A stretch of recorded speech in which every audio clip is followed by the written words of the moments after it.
Hello दोस्तों, welcome back to our channel. तो आज हम लोग एक्सप्लेन करने वाले हैं रेनेगेड इमोर्टल के एपिसोड 47 को। अगर अभी तक आपने इसके पिछले एपिसोड को नहीं देखा तो जल्दी से जाकर उसे भी देख लीजिए। तो चलिए बिना और ज्यादा टाइम जाए कि अपनी इस अमेजिंग वीडियो को स्टार्ट करते हैं। तो जैसा कि हमने पिछले एपिसोड में देखा था, जहाँ पे मूवेन ने बहुत ही चालाकी से अपनी पावर का इस्तेमाल करते हुए वंगलेन को अपने स्पिरिचुअल रूम के अंदर ही बंद कर दिया था, ताकि कोई भी वंगलेन के बारे में पता ना लगा सके। और इसी तरह देखते ही देखते वहाँ पे मूवेन की शादी वाला दिन आ गया था, जहाँ पे यूनियन सेट का मास्टर और बाकी सभी एल्डर्स मिलकर मूवेन की शादी जबरदस्ती सनजुआन के साथ करवाने वाले थे। लेकिन एंड समय पे हम देखते हैं कि पूरा यूनियन सेट वहाँ पे हिलने लगा था। किसी को वहाँ पे कुछ समझ ही नहीं आ रही थी कि आखिर यहाँ पे हो क्या रहा है। और यहीं से नेक्स्ट एपिसोड की शुरुआत होती है, जहाँ एपिसोड की शुरुआत में हम देखते हैं कि उस स्पिरिचुअल रूम के अंदर से अचानक ही बहुत ही ज्यादा पावरफुल डिवाइन स्पिरिचुअल एनर्जी निकलने लगी थी, जो कि इतनी ज्यादा पावरफुल थी कि उसके इंपैक्ट की वजह से हम देखते हैं कि वहाँ की जमीन भी दो हिस्सों में बट गई थी। लेकिन वो डिवाइन स्पिरिचुअल ऑरा था कि वहाँ पे रुकने का नाम ही नहीं ले रहा था। उसके रास्ते में वहाँ पे जो कोई भी चीज आ रही थी वो उसे वहाँ पे तबाह करता जा रहा था। इवन हम देखते हैं कि मेन हॉल के अंदर बैठे हुए सभी लोग भी वहाँ पे खुद को उस औरा से नहीं बचा पा रहे थे। वो और उन सभी को उठा उठा के वहाँ पे पीछे फेंक रहा था। इवन हम देखते हैं कि उन सभी के सामने पड़ी हुई चीजें भी वहाँ पे खुद ब खुद डिस्ट्रॉय होने लगी थी, जो देखते हुए सभी लोग वहाँ पे बहुत ही ज्यादा डर चुके थे। वहीं दूसरी तरफ हम देखते हैं कि सनजुआन भी वहाँ पे खुद को उस औरा प्रेशर से नहीं बचा पाता, क्योंकि सनजुआन जो कि वहाँ पे मूवेन के बगल में खड़ा हुआ था, उस औरा प्रेशर ने वहाँ पे सनजुआन को भी उठाकर पीछे फेंक दिया था। जो देखकर जहाँ पे एक तरफ बाकी सभी लोग बहुत ही ज्यादा परेशान दिखाई दे रहे थे, तो वहीं उन सबसे अलग मूवेन वहाँ पे बहुत ही ज्यादा खुश दिखाई दे रही थी। इवन हम देखते हैं कि उसके फेस के ऊपर एक बहुत ही ज्यादा प्यारी स्माइल भी आ गई थी, क्योंकि वो उस औरा को वहाँ पे अच्छी तरह से पहचानती थी। लेकिन हम देखते हैं कि वो औरा था कि वहाँ पे शांत होने का नाम ही नहीं ले रहा था, जो देखकर मास्टर लू भी वहाँ पे घबराते हुए कहते हैं, इस खतरनाक औरा को देखते हुए तो मुझे लग रहा है कि किसी ने भी अभी यहाँ पे नेसन सोरियलम में ब्रेक थ्रू किया है। पर भला नेसन सोरियलम का कल्टीवेटर इतना ज्यादा ताकतवर कैसे हो सकता है, जिसके सिर्फ औरा प्रेशर की वजह से ही ये पूरा यूनियन सेट भी हिल रहा है। मास्टर लू की ये बात सुनकर हम देखते हैं कि दोनों सेट मास्टर भी वहाँ पे थोड़ा परेशान हो गए थे, जबकि मास्टर लू वहाँ पे स्माइल करते हुए उन दोनों मास्टर से कहते हैं, ये नेसन सोरियलम का कल्टीवेटर जो कोई भी है पर है बहुत ही ज्यादा पावरफुल, और अगर इसे यहाँ पे आपने इन्वाइट किया है तो ये फ्यूचर में आपके लिए बहुत ही ज्यादा फायदेमंद होने वाला है। इवन इसकी मदद से आप 2 कॉन्टिनेंट के सबसे पावरफुल मास्टर्स भी बन सकते हैं। लेकिन अगर ऐसा नहीं है तो, और ये कहकर मास्टर लू वहाँ पे चुप हो गए थे। जबकि ये सब सुनकर हम देखते हैं कि वो दोनों सेट मास्टर्स वहाँ पे और भी ज्यादा परेशान हो गए थे, जो देखकर मास्टर लू भी वहाँ पे सीरियस होते हुए कहते हैं, तो इसका मतलब है कि ये कल्टीवेटर आपके सेट से बिलोंग नहीं करता, ये किसी और सेट का कल्टीवेटर होगा जो कि यहाँ पे आपसे बदला लेने के लिए आया होगा, और पिछले काफी लंबे समय से यूनियन सेट के स्पिरिचुअल लैंड में ही रहकर वहाँ पे अपनी प्रैक्टिस कर रहा होगा। और यूनियन सेट के स्पिरिचुअल लैंड के बारे में तो आपको मुझसे ज्यादा अच्छी तरह से पता होगा, जो कि किसी भी कल्टीवेटर के लिए किसी बहुत बड़े ट्रायल से कम नहीं है। इसका मतलब है कि अनजाने में आपके यूनियन सेट ने आपके ही किसी पुराने दुश्मन को नेसन सोरियलम में ब्रेक थ्रू करवा दिया है। मास्टर लू की ये बात सुनकर अब हम देखते हैं कि वहाँ पे आए हुए सभी लोग आपस में बातें करते हुए कहने लगे थे कि यूनियन सेट में काफी सारे ऐसे मास्टर्स मौजूद है जो कि युआन जिंगरियलम में ब्रेक थ्रू कर चुके हैं, लेकिन युआन जिंगरियलम में होते हुए भी वो अपने यूनियन सेट में छुपे हुए उस नेसन सोरियलम के कल्टीवेटर को नोटिस नहीं कर पाए। और लोगों की सारी बातें सुनकर हम देखते हैं कि वहाँ पे सेट मास्टर को बहुत ही ज्यादा गुस्सा आ रहा था। तभी उनमें से एक सेट मास्टर वहाँ पे अनाउंस करते हुए कहता है, प्लीज आप सभी शांत हो जाइए, आप सभी को यहाँ पे घबराने की कोई भी जरूरत नहीं है, और मैं आप सभी को यहाँ पे यकीन दिलाता हूँ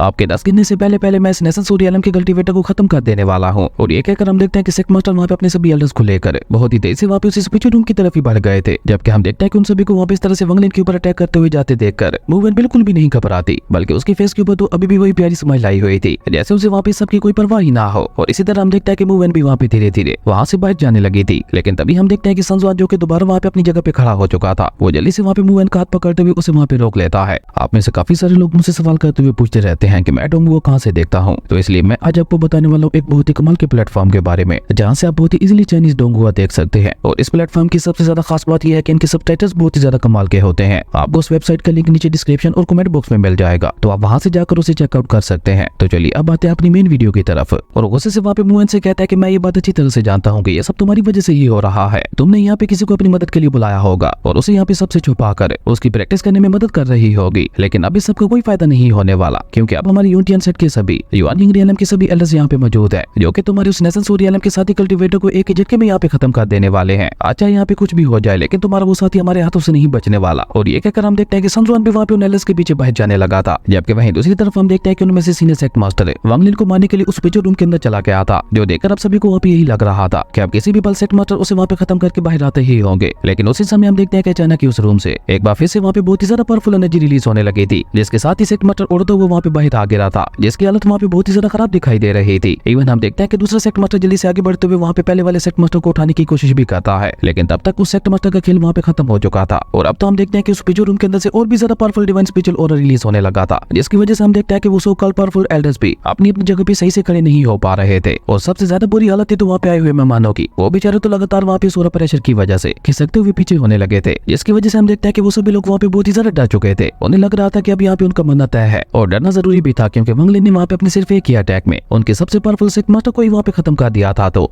बाकी सभी लोग तो फिर वहाँ पे वांगलिन का क्या ही बेकार सकते थे। और अभी वो सभी लोग वहाँ पे डरते हुए इसी तरह से पीछे हट ही रहे थे कि तभी हम देखते हैं कि वहाँ पे चारों तरफ धीरे धीरे स्नो गिरने लगी थी, जिसे देखकर तो वुवेन के फेस के ऊपर आई स्माइल वहाँ पे और भी ज्यादा गहरी हो गई थी, क्योंकि उसे वहाँ पे पता चल चुका था कि अब वांगलिन वहाँ पे किसी भी पल बाहर आता ही होगा। और अभी वुवेन वहाँ पे ये सब सोच ही रही थी कि तभी हम देखते हैं कि वहाँ पे एनर्जी का एक बहुत बड़ा ब्लास्ट होता है, जिसके साथ ही वांगलिन वहाँ पे बहुत ही कूल तरीके से एंट्री लेता है, जिसे सभी आंखें फाड़े वहाँ पे देख रहे थे। और यहाँ पे हमें पता चलता है कि वांगलिन वाकई ब्रेक थ्रू करते हुए नेशन सूर्यालम के अर्ली स्टेज में पहुंच चुका था, पर वो कोई आम नेशन सूर्यालम का कल्टीवेटर नहीं था। वो नेशन सूर्यालम में होते हुए भी सोल ट्रांसफॉर्मेशन लेवल के मास्टर तक को भी हरा सकता था। और जैसे ही वांगलिन वहाँ पे अपनी आंखें खोलता है तो हम देखते हैं कि वहाँ पे वांगलिन की आंखों से ही बहुत ही ज्यादा powerful divine bloody thunder aura निकलने लगा था। और वांगलिन वहाँ पे अपनी आंखें खोलते सीधे वहाँ पे सनजुआन की तरफ देखता है, जहाँ सिर्फ उसकी तरफ देखने से ही सनजुआन के ऊपर इतना सारा पावरफुल प्रेशर पड़ने लगा था कि वो खुद ब खुद ही वहाँ पे अपने घुटनों पे आ गया था। हालांकि सनजुआन वहाँ पे उस पावरफुल ऑरा को सप्रेस करने के लिए अपना पूरा दम लगा रहा था, लेकिन उसके बावजूद भी हम देखते हैं कि वो वहाँ पे चाहकर भी खड़ा नहीं हो पा रहा था। इवन अब तो वहाँ पे उसके मुंह से ब्लड भी निकलने लगा था। और तभी देखते ही देखते वांगलिन ने वहाँ पे चारों तरफ फैले हुए अपने ऑरा को वापस अपने अंदर ले लिया था। जिसके बाद हम देखते हैं कि यूनियन सेट का बचा हुआ मास्टर, जो कि सनजुआन का अंकल भी था, वो वहाँ पे वांगलिन से सवाल करते हुए पूछता है, जूनियर कौन हो तुम? जिसपे हम देखते हैं कि वांगलिन वहाँ पे कोई भी जवाब देने की बजाय उल्टा वहाँ पे अपनी डिवाइन स्पिरिचुअल पावर का इस्तेमाल करते हुए वहाँ पे एक डिवाइन स्पिरिचुअल रोड बनाने लगा था, जो कि सीधा वहाँ पे होता हुआ मूवमेंट के कदमों में आ गया था। जो देखकर तो सनजुआन के गुस्से का वहाँ पे कोई ठिकाना ही नहीं था। लेकिन हम देखते हैं कि मूवमेंट तो वहाँ पे बहुत ही ज्यादा प्यारी स्माइल करते हुए उस डिवाइन स्पिरिचुअल रोड से होते हुए धीरे धीरे वहाँ पे वांगलिन की तरफ ही आगे बढ़ने लगी थी। इवन हम देखते हैं कि वांगलिन भी वहाँ पे उसे बहुत ही प्यार से देख रहा था। वो भी वहाँ पे इंतजार कर रहा था कि कब मूवमेंट उसके पास पहुंचती है, जबकि मूवमेंट तो वहाँ पे धीरे धीरे आगे बढ़ते हुए बहुत ही गौर से वांगलिन को ही देख रही थी, जिसे देखते हुए उसे वहाँ पे वांगलिन के साथ बिताए हुए सारे पुराने लम्हे भी याद आने लगे थे। कैसे वो पहली बार वांगलिन से मिली थी, जहाँ वांगलिन ने कुछ कल्टीवेटर से उसकी जान भी बचाई थी। और उसी के साथ साथ उसे वहाँ पे वो पल भी याद आने लगे थे जब वांगलिन उसे वहाँ पे वापस अपने क्लैन में छोड़ने के लिए आया था, क्योंकि वांगलिन ने उसे बोला था कि उसकी आगे की जर्नी बहुत ही ज्यादा मुश्किल होने वाली है, इसलिए वो मूवमेंट को अपने साथ नहीं ले जा सकता था। जो सुनकर मूवमेंट ने वहाँ पे वांगलिन की मदद करने के लिए उसे अपनी एक डेट स्लिप दी थी, जो कि हर मुश्किल में वांगलिन के काम आ सकती थी। और मूवमेंट की दी हुई वो डेट स्लिप वाकई एंशिएंट गोल्डलैंड में वांगलिन की काफी ज्यादा काम आई थी। और मूवमेंट की तरह हम देखते हैं कि वांगलिन भी वहाँ पे सेम यही सारी बातें सोच रहा था। उसके बाद उन दोनों को वहाँ पे वो पल याद आने लगे थे जब पूरे 200 सालों बाद पहली बार उनकी मुलाकात हुई थी और वांगलिन ने मूवमेंट को अपनी असलियत बताई थी और कैसे वांगलिन ने मूवमेंट से मदद मांगी थी नेशन सूर्यालम में ब्रेक थ्रू करने के लिए। ये सारी बातें याद करते हुए तो हम देखते हैं कि वहाँ पे मूवमेंट की आंखों से खुशी के मारे आंसू छलकने लगे थे, क्योंकि आज वो फाइनली हमेशा हमेशा के लिए वांगलिन की होने वाली थी, जिसका इंतजार वो पिछले 200 सालों से कर रही थी। और ये सारी बातें सोचते हुए हम देखते हैं कि मूवमेंट ने अचानक वहाँ पे अपनी स्पीड बढ़ा दी थी और अब वो वहाँ पे भागकर वांगलिन की तरफ जाने लगी थी। जबकि वहीं दूसरी तरफ हम देखते हैं कि सनजुआन भी अब वहाँ पे अपना पूरा दम लगाते हुए वहाँ पे खड़ा हो चुका था। वो मूवमेंट को वहाँ पे इस तरह से भागकर वांगलिन की तरफ जाते हुए देखकर गुस्से से कहता है कि अगर तुम मेरी नहीं हो सकती तो मैं तुम्हें किसी का भी नहीं होने दूंगा। और ये कहकर सनजुआन ने अचानक वहाँ पे अपनी मल्टीपल स्पिरिचुअल सोर्स को क्रिएट करते हुए पीछे से ही वहाँ पे मूवमेंट के ऊपर जानलेवा हमला कर दिया था। पर हम देखते हैं कि मूवमेंट को तो वहाँ पे सबकी परवाह ही नहीं थी, उसने तो सब कुछ वहाँ पे वांगलिन के ऊपर ही छोड़ दिया था। वहीं वांगलिन भी वहाँ पे मूवमेंट की तरफ आते हुए उन सोर्स को देखकर बहुत ही इजीली वहाँ पे अपनी आइस पावर का यूज करते हुए उन्हें वहाँ पे बर्फ में जमा देता है और उसी के साथ साथ उन्हें वहाँ पे बहुत ही कूल तरीके से तोड़ भी दिया था। जो देखकर तो वहाँ पे ऐसा लग रहा था कि जैसे मूवमेंट के ऊपर स्नो की बारिश हो रही हो। लेकिन वांगलिन अब वहाँ पे सनजुआन को इतनी आसानी से कैसे छोड़ने वाला था। उसने अचानक वहाँ पे अपनी डिवाइन थंडर लाइटनिंग का इस्तेमाल करते हुए सनजुआन के ऊपर हमला करते हुए उसे वहाँ पे एक ही झटके में खत्म कर दिया था। और वांगलिन का ये अटैक इतना ज्यादा पावरफुल था कि हम देखते हैं कि उसकी वजह से न सिर्फ सनजुआन वहाँ पे मारा गया था, बल्कि उसी के साथ साथ उसकी एग्जिस्टेंस ही उस वर्ड से खत्म हो चुकी थी। जबकि अपनी बेटी की बॉडी को वहाँ पे इस तरह से गायब होते हुए देखकर मास्टर सन वहाँ पे बहुत ज्यादा गुस्सा हो चुके थे। वो गुस्से से वहाँ पे चलाते हुए वांगलिन से कहता है कि तुम्हारी हिम्मत कैसे हुई मेरी आंखों के सामने मेरी बेटी की जान लेने की, आज तुम्हें यहाँ पे अपनी इस गलती के लिए बहुत ज्यादा पछताना पड़ेगा। और ये कहकर मास्टर सन ने भी वहाँ पे अपना पूरा दम लगाते हुए वांगलिन के ऊपर एक बहुत ही ज्यादा खतरनाक जानलेवा हमला कर दिया था, जिसे हम देखते हैं कि वांगलिन ने वहाँ पे अपने सामने एक प्रोटेक्टिव शील्ड लगाते हुए बहुत ही इजीली रोक लिया था। पर अब बारी थी वहाँ पे वांगलिन के अटैक करने की, जहाँ वांगलिन ने तो मास्टर सन के अटैक को रोक लिया था। लेकिन जब वांगलिन वहाँ पे अपनी ब्लडी थंडर लाइटनिंग का इस्तेमाल करते हुए मास्टर सन के ऊपर हमला करता है तो मास्टर सन के कुछ समझने से पहले ही वो वहाँ पे मारा जा चुका था। और इस तरह देखते ही देखते वहाँ पे एक ही झटके में उन दोनों बाप बेटे का खेल वहाँ पे खत्म हो चुका था। जो देखकर तो मूवमेंट ने वहाँ पे अपनी स्पीड और भी ज्यादा बढ़ा दी थी। जबकि हम देखते हैं कि वांगलिन भी वहाँ पे एक स्माइल के साथ जल्दी से आगे बढ़ते हुए वहाँ पे मूवमेंट का हाथ पकड़ लेता है और ये सीन वाकई वहाँ पे गूज बम्स देने वाला था। खैर इस तरह वो दोनों वहाँ पे अब एक हो चुके थे, जिसके बाद वांगलिन वहाँ पे अनाउंस करते हुए कोर्टून में कहता है कि मेरी लड़ाई आप लोगों के साथ नहीं बल्कि यूनियन सेट के लोगों के साथ है, इसलिए यहाँ पे जितने भी बाहर के लोग आए हुए हैं वो चुपचाप यहाँ से जा सकते हैं, क्योंकि अगर तुम लोग यहाँ से नहीं गए तो तुम लोग भी यूनियन सेट के साथ मेरे दुश्मन होगे और तुम्हें भी यहाँ पे उनके साथ साथ मरना होगा। इसलिए जो जो लोग यहाँ से जाना चाहते हैं वो जल्दी से निकल जाए। वांगलिन की ये बात सुनकर तो हम देखते हैं कि वो सभी लोग वहाँ पे तजरा डर चुके थे कि वो वहाँ पे उन सभी को छोड़ने के लिए वांगलिन का शुक्रिया अदा भी करने लगे थे। और देखते ही देखते वो सभी वहाँ पे अपनी जान बचाते हुए बहुत ही तेज से वहाँ से भाग गए थे। जबकि सेक्ट मास्टर और बाकी सभी एल्डर्स तो वहाँ पे बहुत ही ज्यादा परेशान दिखाई दे रहे थे। इसी बीच हम देखते हैं कि एक सीनियर एल्डर वहाँ पे सेक्ट मास्टर को बताता है कि मैंने हमारे एंसेस्टर्स तक पैगाम पहुंचा दिया है कि हमारा यूनियन सेट खतरे में है, इसलिए वो किसी भी पल यहाँ पे आते ही होंगे, हमें बस कुछ ही देर तक यहाँ पे इस पर्सन को रोकना होगा। उस एल्डर की ये बात सुनकर हम देखते हैं कि वो सेक्ट मास्टर वहाँ पे वांगलिन को अपनी बातों में फंसाने की कोशिश करते हुए उसे कहता है फेलो कल्टीवेटर, यहाँ पे जो कुछ भी हुआ है वो बस एक गलतफहमी थी, हमारी आपके साथ कोई भी जाती दुश्मनी नहीं है और रही बात एल्डरली वुमेन की, तो हम लोग तो उन्हें बहुत ही अच्छी तरह से ट्रीट करते थे और हमें ये नहीं पता था कि आपकी लेडी है, वरना मैं ये मेरे यहाँ पे कभी भी नहीं होने देता। पर अब जब वो दोनों बाप बेटे यहाँ पे मारे गए हैं तो उनके साथ ही हमारी ये दुश्मनी भी खत्म हो गई। और ये कहकर सेक मास्टर वहाँ पे वंगलिन से रिक्वेस्ट करते हुए कहता है, और अब जब क्योंकि हमारी दुश्मनी खत्म हो चुकी है तो क्यों ना हम लोग इस सब को यहीं पे रोक दें। सेक मास्टर की ये बात सुनकर हम देखते हैं कि वंगलिन वहाँ पे कोर्ट रूम में सेक मास्टर को जवाब देते हुए कहता है कि मैं ये बात अच्छी तरह से जानता हूँ कि तुम सन जुआन के अंकल हो और उसने आज तक यूनिटियन सेक्ट में जितने भी डिसेबल्स को मारा है उस सब के बारे में तुम्हें पहले से ही पता था। वो आज तक न जाने कितनी ही लड़कियों की जिंदगी को तबाह कर चुका था, लेकिन तुमने आज तक उसके खिलाफ कोई भी एक्शन नहीं लिया। क्यों? क्योंकि वो तुम्हारा भतीजा था। तुम्हें क्या लगता है कि क्या तुम मुझे यहाँ पे अपनी बातों में फंसाते हुए मुझे बेवकूफ बना लोगे? मैं तुम लोगों की तरह गूंगा बहरा नहीं हूँ जो कि अपने सामने गुनाह होते हुए भी देखकर चुप रहा हूँ। इसलिए आज मैं यहाँ पे तुम सभी को तुम्हारे किए हुए गुनाहों की सजा देने वाला हूँ। आज चाहे तुम लोग यहाँ पे मेरे सामने घुटने टेको या कुछ भी करो, लेकिन मैं तुम सभी के ऊपर कोई भी रहम नहीं दिखाने वाला। और ये कहकर वंगली ने अचानक वहाँ पे अपनी फ्लाइंग सूट को बाहर निकालते हुए उसकी मदद से वहाँ पे सेक्ट मास्टर के ऊपर हमला भी कर दिया था, जिससे सेक्ट मास्टर वहाँ पे अपने सामने प्रोटेक्टिव शील्ड लगाते हुए बहुत ही मुश्किल से बचा था। लेकिन फिर भी हम देखते हैं कि वो वहाँ पे उस फ्लाइंग सूट को नहीं रोक पाया था। वो वहाँ पे बहुत ही मुश्किल से बस उस सूट का रास्ता ही मोड़ पाया था। जबकि हम देखते हैं कि वंगली ने वहाँ पे अपनी फ्लाइंग सूट का इस्तेमाल करते हुए वहाँ पे हर एक कैलोरी के ऊपर हमला करने की कोशिश करने लगा था, जैसे सभी एलिस किसी तरह से अपनी जान बचाते हुए वहाँ पे बचने की कोशिश करने लगे थे। और इसी तरह दोबारा वो फ्लाइंग सूट वहाँ पे घूमते घुमाते सेक्ट मास्टर के पास ही आ गई थी। जैसे अब की बार रुकने के चक्कर में हम देखते हैं कि सेक्ट मास्टर वहाँ से उड़ता हुआ काफी पीछे जा गिरा था, जिसके साथ ही उसकी हालत वहाँ पे काफी ज्यादा खराब हो चुकी थी। जो देखकर एक एलिस जल्दी से भागते हुए वहाँ पे आकर अपने सेक्ट मास्टर को उठाने की कोशिश करने लगा था। जो देखकर सेक्ट मास्टर कहता है कि बस थोड़ी देर और किसी भी पल अब हमारे एंसेस्टर्स यहाँ पे आते ही होंगे। उसके बाद इस लड़के को यहाँ पे मरने से कोई भी नहीं बचा पाएगा। और ये कहकर हम देखते हैं कि सेक्ट मास्टर अचानक वहाँ पे अपने सभी एल्डर्स को लेकर वंगलिन के ऊपर हमला करने के लिए आगे बढ़ गया था। लेकिन हम देखते हैं कि वंगलिन ने तो वहाँ पे उन सभी हमलों को बहुत ही इजीली डॉज करते हुए उल्टा वहाँ पे उनके ऊपर ही अटैक कर दिया था। जो देखकर अब की बार वुमेन भी वहाँ पे थोड़ा सीरियस होते हुए कहती है, सीनियर यूनिटियन सेट के 5वें एंसेस्टर्स जो कि युआनजिंग रियलम के पीक पे पहुंच चुके हैं, वो कभी भी यहाँ पे आते ही होंगे। इसलिए मेरे ख्याल से हम लोगों को जल्दी से यहाँ से भाग जाना चाहिए। जिसपे हम देखते हैं कि वंगलिन वहाँ पे उन सभी के ऊपर अटैक करते हुए वुमेन से कहता है कि हाँ, ये बात मैं अच्छी तरह से जानता हूँ कि वो 5वें एंसेस्टर्स कभी भी यहाँ पे आ सकते हैं। और सच कहूँ तो मैं खुद यही चाहता हूँ कि वो 5वें एंसेस्टर्स जल्द से जल्द यहाँ पे आ जाए, क्योंकि अब तक मैं यहाँ पे उन्हीं का ही तो वेट कर रहा था। और ये कहकर वंगलिन ने वहाँ पे मल्टीपल स्विच सोर्स को क्रिएट करते हुए लगातार वहाँ पे सेक्ट मास्टर और उन सभी एलिस के ऊपर हमला करना शुरू कर दिया था, जैसे वो सभी एलिस मिलकर वहाँ पे अपने सामने एक प्रोटेक्टिव शील्ड लगाते हुए किसी तरह से रोकने की कोशिश करने लगे थे। लेकिन हम देखते हैं कि उनकी वो सो कॉल्ड पावरफुल शील्ड भी वहाँ पे वंगलिन के हमलों को नहीं रोक पा रही थी, क्योंकि अब धीरे धीरे वहाँ पे उस शील्ड में क्रैक्स आने लगे थे। लेकिन हम देखते हैं कि वो शील्ड वहाँ पे पूरी तरह से डिस्ट्रॉय हो पाती है उससे पहले ही उन 5वें एंसेस्टर्स की एंट्री होती है, जिन्होंने वहाँ पे वंगलिन के उन स्पेशल सोर्स के ऊपर हमला करते हुए उन्हें वहाँ पे खत्म कर दिया था। और इसी कमाल के सीन के साथ हमारी अमेजिंग एपिसोड यहीं पे खत्म हो गया था। दोस्तों, अगर आपको ये वीडियो अच्छी लगी तो लाइक कर दें और अगर चैनल पे नए आए हो तो सब्सक्राइब करते जाना। तो मिलता है एक न्यू वीडियो में, तब तक के लिए बाय।